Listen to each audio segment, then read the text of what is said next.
అని చెప్పి ఆ రెండు ఎగువ రాష్ట్రాలు వాడుతుంటే ఇక్కడ వచ్చి మనకు వచ్చినటువంటిది బాజాప్తా అది కూడా ట్రిబ్యునలే కదా, బచావత్ కూడా ట్రిబ్యునలే కదా. ఆ ట్రిబ్యునల్ తీర్పు ద్వారా వచ్చిన 45 టీఎంసీలను నువ్వు ఎందుకు ఆపుతున్నావు ఇప్పుడు? ఇదో రాష్ట్ర ప్రభుత్వమా? అసలు ప్రభుత్వం ఉందా? నిద్రపోతున్నారా? ఇంతసేపు రియల్ ఎస్టేట్ దందా తప్ప ఇంకోటి లేదా? ఇల్టు భూములు ఎట్లా అమ్ముదాం, పల్టు భూములు ఎట్లా అమ్ముదాం, ఆ భూములు ఎట్లా దెబ్బ పెడదాం, ఇంకెంత కమిషన్ కొడదాం, ఇది తప్ప రాష్ట్ర ప్రయోజనాలు, నీళ్లు, రైతులు, మనుషులు లేరా? ప్రాజెక్టులు ఎందుకు 2 నెలల నుంచి ₹1 పెట్టలే? ఎందుకు ఒక తట్టడి మట్టి తీయలే? ఎవరు నిరోధించింది మిమ్మల్ని? ఎవరు అడ్డుపడ్డారు మీకు? ఎవరు కట్టేసారు మీ కాళ్ళను? అటు పైసా పనిచేయరు, నిష్క్రియాపరత్వంగా ఉంటారు. ఈ డిపిఆర్ పంపిస్తే సపోర్ట్ చేయరు. ఇలా చివరికి 45 టీఎంసీ అని రాస్తారు. అంటే ఏం కాబోతుంది? ఎవరో ఒత్తిడి ఉంది దీని వెనుక? ఏం కుట్ర దాగుంది? ఇది 2 ఏళ్ళ నుంచి నేను మౌనం పాటించి చూసుకుంటూ వస్తున్నాం. తప్పని పరిస్థితి నేను బయలుదేరినప్పుడు తప్పదు. అటు కేంద్రాన్ని ఎక్స్పోజ్ చేస్తాం, ఇటు రాష్ట్రాన్ని ఎండగడతాం ప్రజల మధ్యలో ఖచ్చితంగా. ఇలా మొత్తం విస్తారంగా మాట్లాడినాం, చర్చించినాం. చాలా పెద్ద ప్రజా ఉద్యమాన్ని శ్రీకారం చుడతాం. కంపల్సరీ పాలమూరు, రంగారెడ్డి, నల్లగొండ జిల్లాలలో గ్రామాన దానికి పోస్టర్ డిజైన్ అవుతుంది, కరపత్రం డిజైన్ అవుతుంది. ప్రజా ఉద్యమాలు చేస్తాం, పెద్ద బహిరంగ సభలు పెడతాం. నేను స్వయంగా అటెండ్ అవుతున్న బహిరంగ సభలకు. ప్రజాక్షేత్రంలో ఈ ప్రభుత్వం యొక్క నిష్క్రియాపరత్వాన్ని ఎండగడతాం. ఇప్పుడు వాయిస్ అయితే తెలంగాణకు, మరి తెలంగాణకు ఉన్న ప్రభుత్వం మాట్లాడకపోతే ఇంకెవరు మాట్లాడాలా? మాకు 2 బాధ్యతలని, ఒకటి తెలంగాణ తెచ్చిన పార్టీగా, రెండవది ప్రధాన ప్రతిపక్షంగా కూడా కంపల్సరీ మా డ్యూటీ మేము చేయాలి.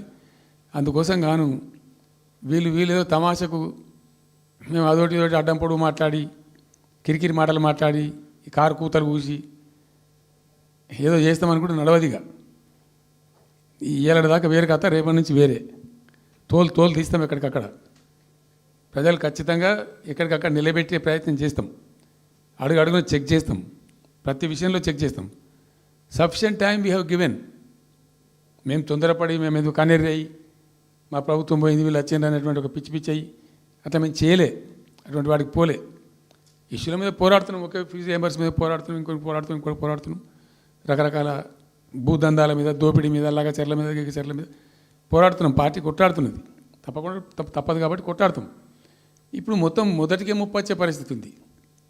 అటు గోదావరి మీద అరాకిరి చేసి చంద్రబాబు నాయుడు, ఏపీ ప్రభుత్వం నల్లమల సాగరు, ఈ సాగరు, ఆ సాగరు, అటు గోదావరి దోపిడీ జరుగుతూ ఉంటే దాని మీద సప్పులు లేదు. ఇటు కృష్ణలో ఇంత ఘోరంగా పాలమూరు ఎత్తిపోతల మీద దీని మీద సప్పులు లేదు. మరి ఎవరి ప్రయోజనాల కోసం ఉన్నట్టు రాష్ట్ర ప్రభుత్వం? ఏం చేయడానికి ఉన్నట్టు? ఏం జరుగుతున్నట్టు రాష్ట్రంలో? కాబట్టి ఎట్టి పరిస్థితుల్లో నేనే స్వయంగా రంగంలో దిగాలనుకున్నా. దిగినం. ఈరోజు డిసిషన్ అయిపోయింది. 2-3 రోజులలో, 2-3-4 రోజులలో, రాబోయే 3-4 డేస్లో ఆయా జిల్లాల నాయకులతో సమావేశమై ఖచ్చితంగా చాలా పెద్ద ఎత్తున అక్కడ గ్రామానికి డప్పు కొడతాం, మొత్తం సభలు పెడతాం, కవులు, గాయకులు, కళాకారులు అందరినీ తట్టి లేపుతాం. మీ పత్రికా విలేకరులను కూడా రిక్వెస్ట్ చేస్తాం. అక్కడ జరిగే అన్యాయాన్ని, ప్రజలకు జరిగేటువంటి అన్యాయాన్ని, ఈ జలదోపిని అరికట్టాలని, ఈ కేంద్ర ప్రభుత్వం అవలంబిస్తున్న విధానాన్ని కూడా తప్పకుండా చేస్తాం. ఇన్ని రోజులు ఒక రకంగా పోయినాం, కానీ తప్పేటట్లేదు. ఇప్పుడు ఎవరితోనైనా సరే కొట్లాడతాం, తెలంగాణ కోసం భయపడం, యాందాకాని పోతాం, ఈ కొండ మీద గోపైనా సరే కొట్లాడతాం, తప్ప ఇడిచిపెట్టాం. ఇక్కడ ఏమి ముఖాలు చూసేది కానీ ఇంకోటి కానీ నైసిటీస్ ఏమి లేవు. There is no nicety at all. Will fight, డెఫినెట్గా ఫైట్ చేస్తాం.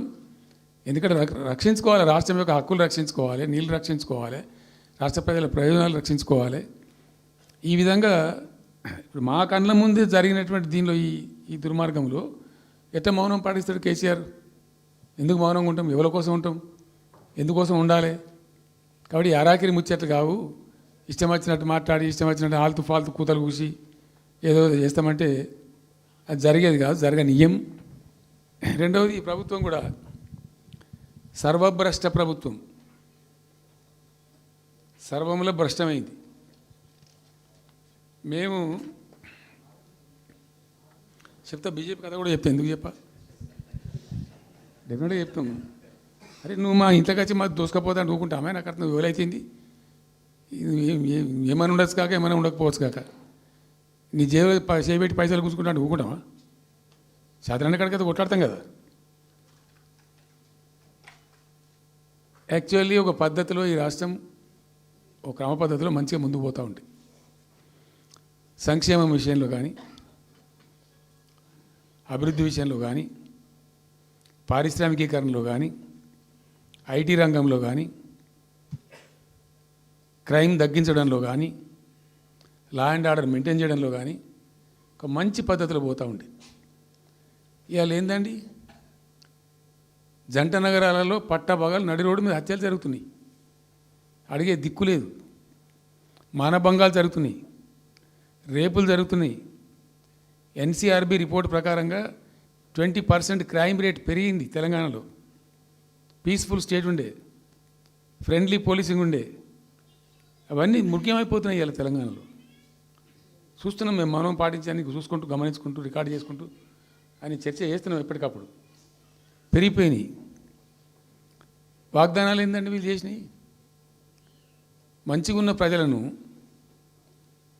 మాకు ఓటేసే ఉద్దేశంలో ఉన్న ప్రజలను పచ్చి అబద్ధాలు టెంప్ట్ చేసి మోసం చేసి, ఈ రాష్ట్ర ప్రజానీకాన్ని మోసం చేసి దొంగ మాటలు చెప్పి మాయ మాటలు చెప్పి అర్రాస్ పాటలు వాడినట్టు వాడినండి, వేలం పాట వాడినట్టు.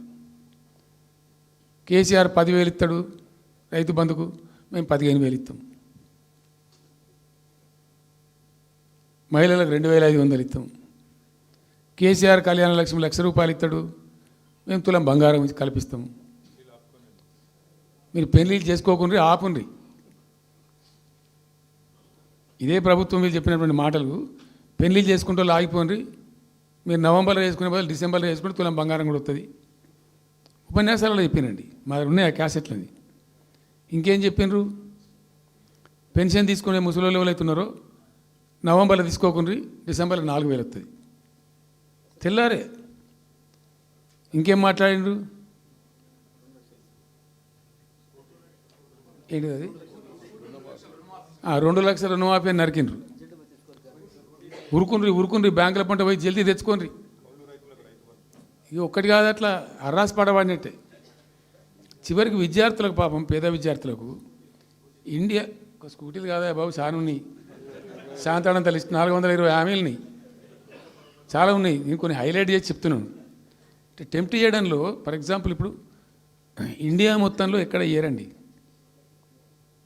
మేము మొత్తం కూడా 100% సమ్మిళితమైన అభివృద్ధితో మేము ముందుకు పోయినాం.